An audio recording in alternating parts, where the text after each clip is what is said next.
Hello, this is JOMAJ Studios, and this is our original fantasy action adventure, The Fall of Nale, Episode 11. A day after his encounter with the Ice Hazellite, Jacob walked into Death Valley, a dark, desolate wasteland with a sky coated with thunder and lightning. As he walks into the valley, Jacob came to a black leafless tree. On top of it, he noticed an old, short, skinny and dirty-looking man dressed in rags. The man had long grey hair, insane-looking eyes, and an ape-like posture. "Excuse me, could you tell me the quickest way to get to the center of the dark regions?" asked Jacob, who had been brought up never to judge people by how they looked. But the dirty and insane-looking man responded with a laugh that convinced even Jacob he was a man incapable of reason. Jacob's response was a look that said, "What's your problem?" The bad man then leapt at Jacob with a drop-kick-like attack. Jacob moved out of the way, but was taken totally unawares by a spinning fist attack. The madman followed up. Immediately his body made contact with the floor. This attack caused Jacob to stagger back. The madman then struck Jacob again, this time in the stomach with a flying headbutt attack. As Jacob hit the floor, he immediately spun up to his feet and engaged his insane opponent in hand-to-hand combat.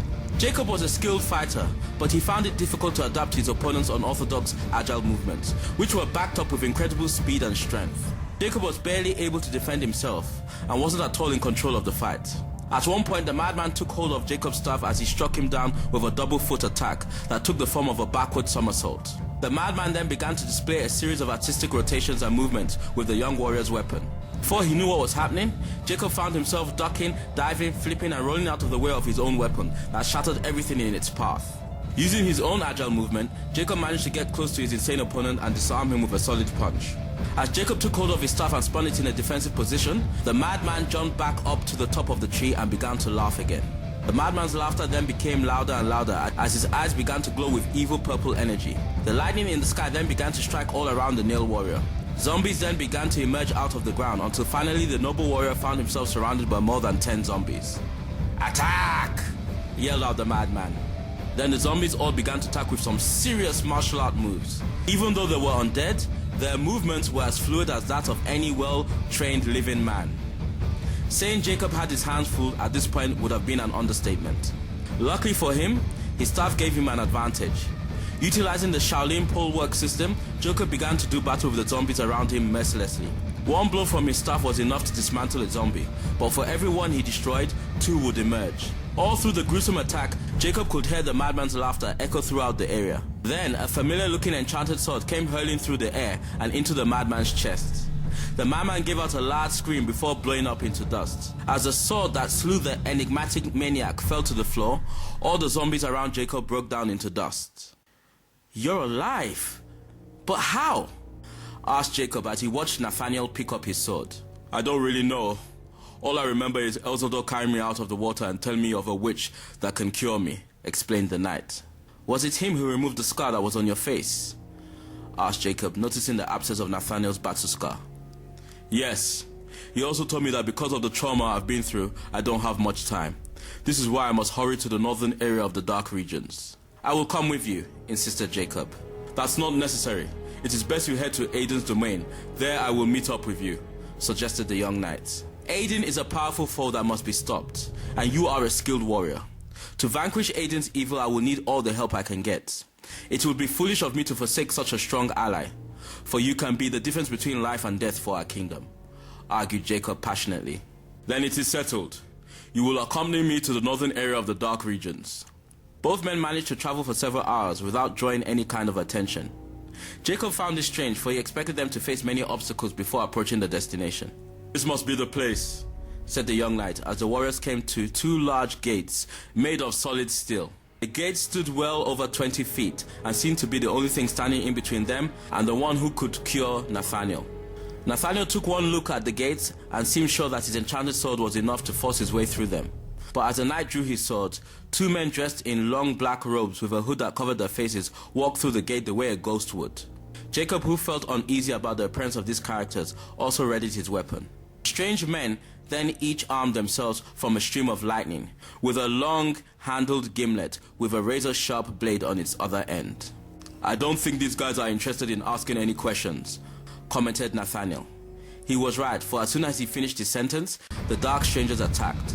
Moving in a synchronized motion, the Dark Strangers moved at the young warriors with a butterfly kick before unleashing the wrath of the weapons powered by their magnificent martial arts skills. Both young men, once again proving their worth as warriors, were just about managing to defend themselves until finally the Dark Strangers, using their weapons for leverage, kicked the fighters from Nale, causing the two young men to stagger back a couple of meters.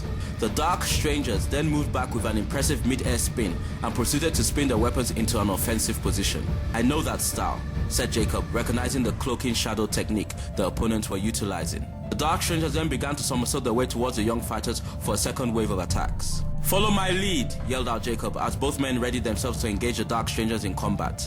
Nathaniel, yielding to the words of his comrade, ended up helping to produce a counter-combat maneuver for the opponent's mode of attack. This maneuver involved both men moving towards their foes in a circular motion around each other, allowing them to engage both opponents turn by turn, giving the Dark Strangers absolutely no time to adapt to any of their combat styles. This maneuver proved to be effective, for just after 5 minutes of fighting, the Nale warriors had already gained the upper hand. At this point, Jacob moved in and disarmed both Dark Strangers with his staff, and then allowed Nathaniel to spin into action and finish him off with 2 well-placed attacks from his enchanted sword. Nathaniel then broke through the gates with his sword and walked through the remains accompanied by Jacob. Both men then found themselves in a huge courtyard covered with sand. "I don't see any witch," observed Jacob. As the noble warriors uttered those words, a giant ogre-looking being with an equally giant axe leaped out of the sand and disarmed both men with one swing of its weapon. It then floored the Nale warriors by executing a leg sweep with its huge legs. Aiming to finish off the two young men, who by now were lying dazed on the floor, the being thrust its axe at them in a devastating chopping motion. Reacting quickly, both men rolled out of the way. Jacob, getting to his feet first, took hold of his boomerang and threw it at the huge fiend. But the gigantic being hit aside the approaching enchanted weapon like it was an insignificant fly. Nathaniel then ran up to the being for an unarmed attack. The being responded by swinging its axe at him. The knight, however, ducked under the attack and struck the giant fiend by leaping up with an extremely powerful uppercut that caused the monster to drop his axe and stagger back. Nathaniel, with a kung fu persona, began to strike the being with a number of kicking attacks, before finally picking up the being's axe and driving it into the monster's skull, causing the creature to hit the ground lifeless. "I've never seen you move like that," said Jacob, noticing a considerable improvement in the level of Nathaniel's agility. "What can I say? I'm a fast learner," bragged the young knight. Before the young knight could say any more, the giant being got to its feet, took the axe out of his head and morphed its right hand into a chainsaw. The warriors, noticing their weapons inconveniently lying behind it, knew the odds were against them. The being then slowly began to walk towards them. Then, without warning, the being was split in two from behind with Nathaniel's enchanted sword. Jacob was stricken by shock, before even able to give the gods thanks in his mind, for the identity of his rescuer was Nathaniel. "How can this be?"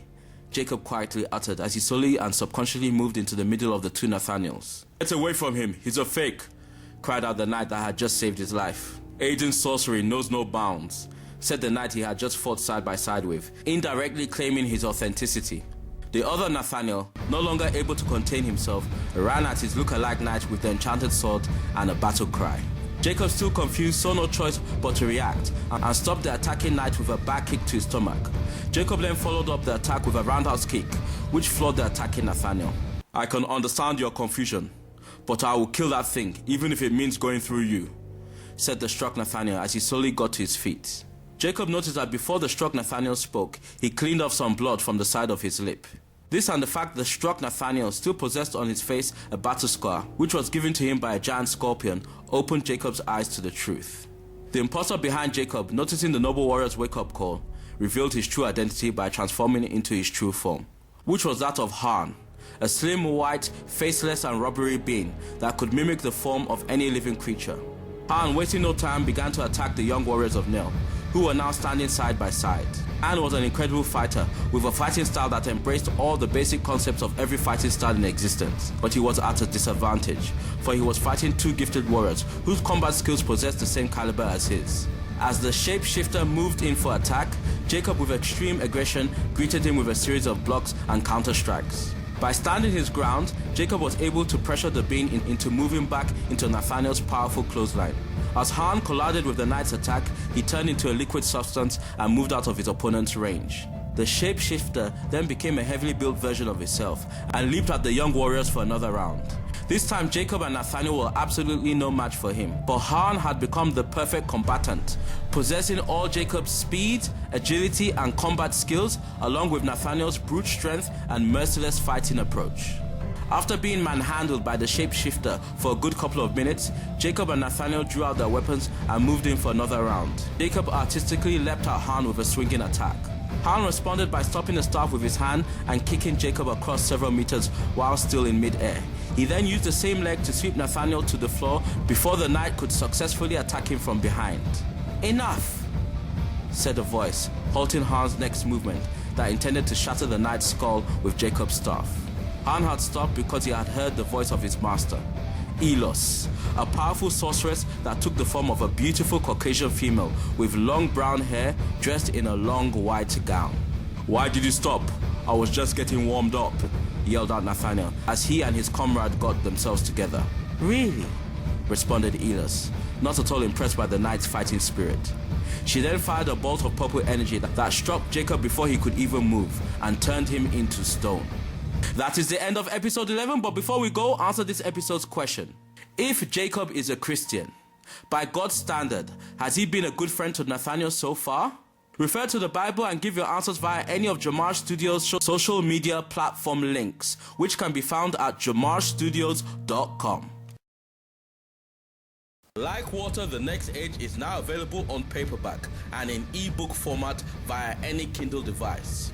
Also, check out the JOMAJ Studio website, Twitter page, Instagram, Facebook, and YouTube channel for the complete Like Water series and all other JOMAJ Studio features.